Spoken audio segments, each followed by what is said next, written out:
Grameen Foundation is our headquarters is in Washington, D.C.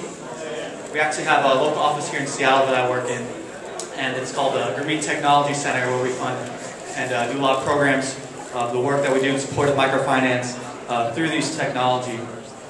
And Grameen Foundation actually has a good partnership with NetIP already, and so I just want to extend a huge thank you to the organization, your chapters all over America, because even today you guys have been fundraising, you guys have been promoting Grameen Foundation to your different constituents.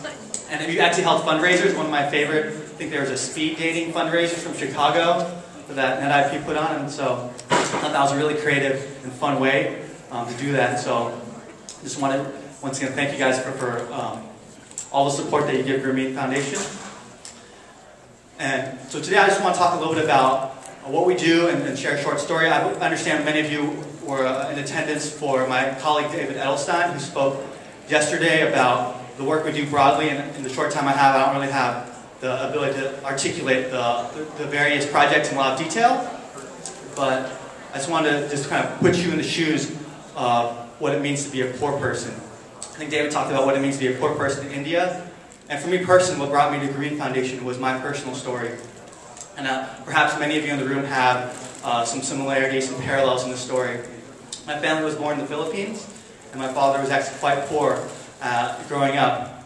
And it was only because he was able to sell goods and basically candy and food on the side of the road, and his mother owned a restaurant, that he was able to earn enough money and his access, and that's the key word that I want to talk about, is access. Because he had the opportunity to make a living, to go to school, and eventually move to America, where I was born. And we just look around this room, you look around the city, and the access that we have today is unparalleled. And that's access that many people do not have. And so when I had the opportunity to go back to the neighborhood where my father grew up, you know, I walked around the slum in Manila, I saw the trash on the side of the road, and I could smell kind of the stench of, you know, the developing world. And it's amazing to me that in one generation, you know, how far my family's been able to come. And I'll venture to guess that many of you in this room have similar stories, or perhaps it's your parents, perhaps it's your grandparents, that made sacrifices and worked really hard. And I want to kind of make that connection for you, because today, what Grameen Foundation does is we provide that same access to opportunities to folks all over the world, and primarily in Asia and Africa, but especially India is one of our target countries, where I'll necessarily need to remind you that 900 million people live under less than $2.50 a day.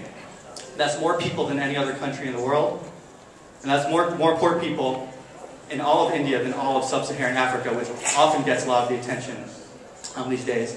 And so, Grameen Foundation, we partner with institutions that basically empower and accelerate the people's way out of poverty.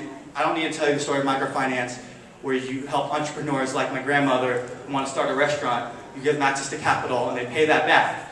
And so, you know, unlike maybe the traditional nonprofits of the past, where you give them money and it's used once, this is kind of a perpetual cycle. You're able to recycle the dollar, as Muhammad Yunus says, and we're able to do that. And we don't just look at individual people, we actually target what we call tipping the industry. We build information technology, we consult human resources, and we want to empower these organizations that are already serving the poor in so many different ways and make them that much more powerful. So that's the work that Grameen Foundation does. And we believe we're on the cutting edge. We use a lot of mobile technology to connect people to these opportunities, and we really are just grateful for the way you guys have been partnering with us so far. And I just want to present to you the opportunity. Today, I believe you'll be getting pledge cards, and so this is your chance to really participate in the work that we're doing in reaching those poorest of the poor, those 900 million people in India. That seems like this huge problem, and as one person, you know, what can we really do? But whether it's a donation of your money, a donation of your time, or just, you know, helping spread the word about Grameen Foundation through the various fundraisers you guys have already been doing across the country, we just want to present the opportunity. So you can learn more at our organization's website, grameenfoundation.org. And as far as volunteer opportunities, we have a website called Bankers Without Borders. And although there may be a few bankers in the room who do not have to be a banker, so it's a volunteer website that ourselves and other microfinance institutions use to find new volunteer opportunities. So I want to say thank you guys for allowing me to come and present, and thank you for the support you've already given Grameen Foundation, and thank you.